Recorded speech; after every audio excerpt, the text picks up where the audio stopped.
Back to that for a minute. So I want to say thank you very much, all of you, for attending this special event for Jamyla and Brandon. It's a special day in my life. It's a special day in their lives. And I'm going to get rolling with my speech. I was told I got 5 minutes. It's going to take about 15 for me to get this done. I want to start off to say here, basically, in the beginning, Jamyla's mother carried her for 9 months. But I was the first person to hold her in my hands. And in holding that bubble of joy, a couple of things went through me. First of all, fear. Because I looked at her and said, such a wonderful, beautiful child, and she has no idea who her father is.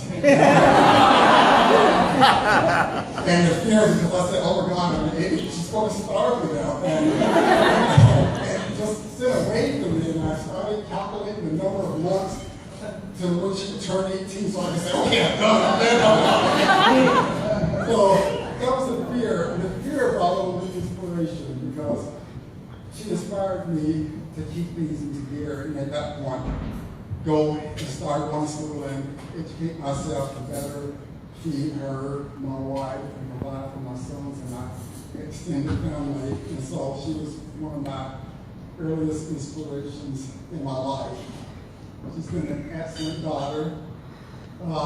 She's smart, friendly, and selfless. She thinks about others before herself. She got that from her mother. Her mother's a wonderful person. God knows how she's been able to put up with me for 29 years. Better man for it. And so I just want to let you know, one of the things that Jamyla did for me is she made me feel like the wisest man in the world. And she did that because she would ask me so many questions. What is this? How does that work? And for me, when she was small, I was the king of that. I answered those questions. Yeah, this is that, and this is how I see the world. And then she started getting older.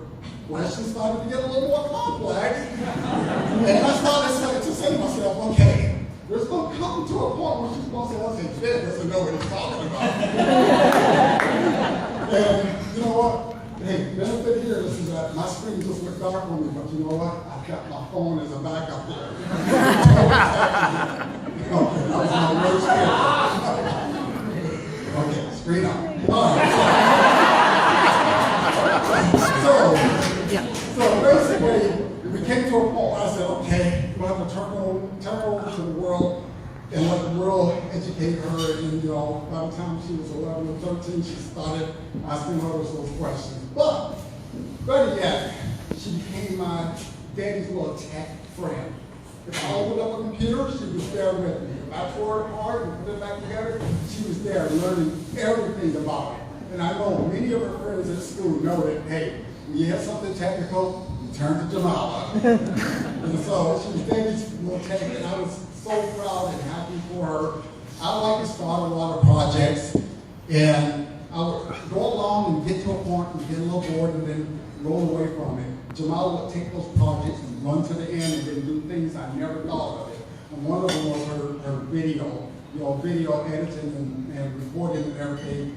I showed her how to, I started her off, and she just basically went from, writer, film person, film gear person, editor, and final producer, and just, took off. And those are some of the things that she ended up going to school with. So I'm really proud of her. And just to give you an idea of what type of finisher she is, when she was in 8th grade, her school had a walkathon where she and her team would walk around for 24 hours on a track and raise money for a particular fund. I don't know what it was. But one of the things that happened throughout the night was she noticed that her peers and friends were not resting when they should have, and they had night shift. Well, Jamyla tried to get them to sleep, and Jamyla's teammate, she had another co-captain on the team, they tried to do the same. But the young ladies didn't do it. So when their shift came up from basically 10 all the way to 8 o'clock in the morning, they would try to wake them up, and the girls wouldn't wake up. They wouldn't get up, they wouldn't do their walk. So Jamyla and this other girl walked the entire night through the marathon and finished the marathon. And I rolled in there like 8:45, and she was walking her last 15 minutes, and she finished the walk, and she signed signed over the group to the end. I was at the end of the walk, and she got in the car, and we started driving down, and about a couple block away, she started crying. And she explained to me what happened, and at that point, I felt like the wisest man in the world because it gave me an opportunity to tell her this. As you grow in the beginning, you have a set of friends that is about this wide. And as you get older, it gets lesser, but more focused. And you get to a point where you reach the zenith of a pyramid. And those people who are there at the top are the cream of the crop. They're the friends that you can depend on for the rest of your life. If you have an issue or if you have a need, they're there for you. And I observed that from the time that she went to Pepperdine, people that she started meeting up with in her classmates, and I saw the closeness. I saw the top of the pyramid, and when I look across the room here, I see the top of the pyramid from both sides of this equation. And I'm very proud of her for finding great people like you, and I'm very happy for you that you found great people like Jamyla. And by the way, she got that from her mother, not from me. She said she was a great sister, and I know I've gone beyond 5 minutes, but I think I'm on fire right now. So I'm kind of going to tell you a little thing about her as a sister. She was a great sister. She's led by a little triple major over at Pepperdine. She was basically a kid that, hey, we provided food, water, and board, and she pretty much ran with it from that point on. Never had asked her to do any homework, in the room, anything. She's always been there for us. And in fact, she was our first babysitter and translator. She translated for Jermaine because we couldn't understand what he was saying when he was young. And she would say, okay, he would say, ah, and we would go, huh? And she would say, he wants to eat now. So that was a great thing about her. And we also noticed that there was times when he would cry. He liked having somebody in the room with him. And if he wasn't with his mother or with me, we would send Jamyla in the room to play with him, and he was always quiet. We didn't realize why he was quiet until about a year and a half ago when my wife was watching some unrecorded video, and she noticed that Jamyla kind of rolled up on him, put a pillow on his head, and stood on him, and he was on the ground. My wife started screaming. I didn't know the room, and I run in, and she was looking after the kid at that time. So I'm like, you know what? He's here. He's fine. And yes, he was quiet. Okay. So I want to kind of close this off and talk to you a little bit about the gentleman that she just married, Brendan. And I gotta say this. I knew he was the one the night I met him.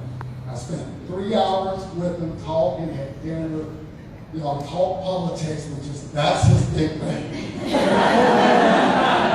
And he was excited about it, and he talked a little bit about what his future, what he saw in the future, and he talked about Jamyla.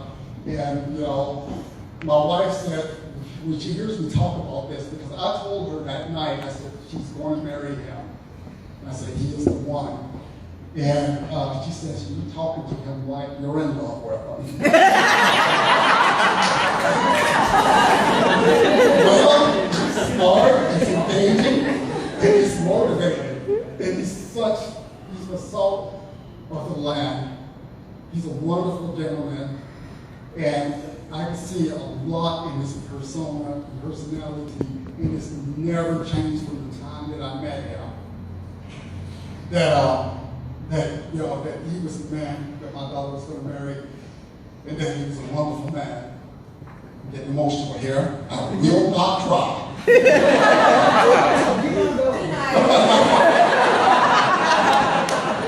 We turned that sand over 5 minutes from there.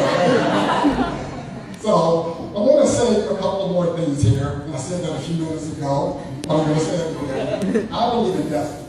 I met my wife, and I met her by accident. I was doing a favor for someone, and she was doing a favor, and we crossed each other's path. And we're here 29 years later married, and we have wonderful children and family, and we've got the wonderful newer family with us. And I want to say this, they met during an internship they were doing from two separate schools.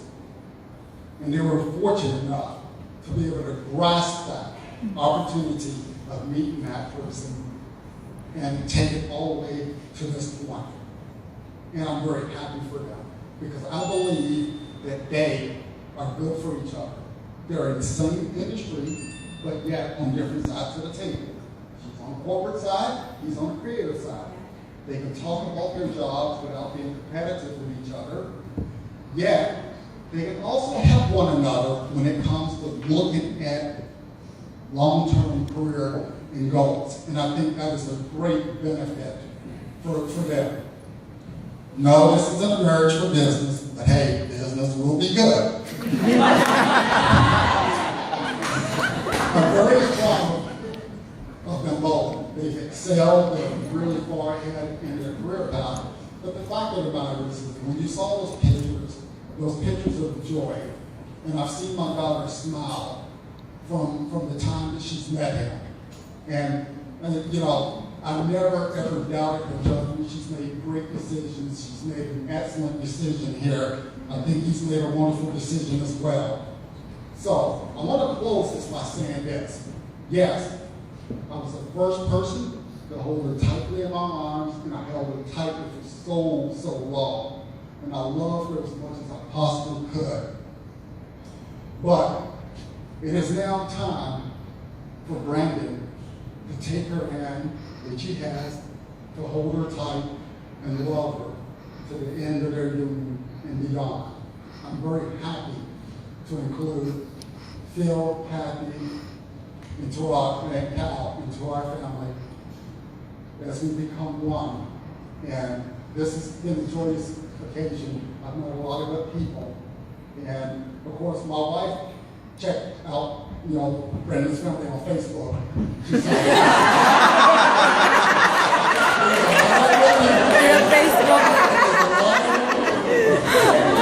she was like, yes. Taking the time to listen to me.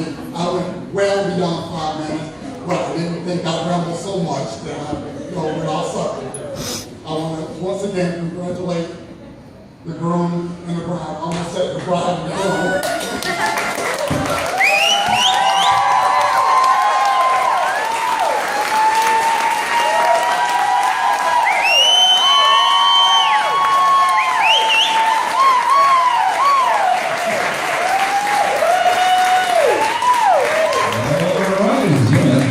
Please welcome the maid of honor, Alejandra.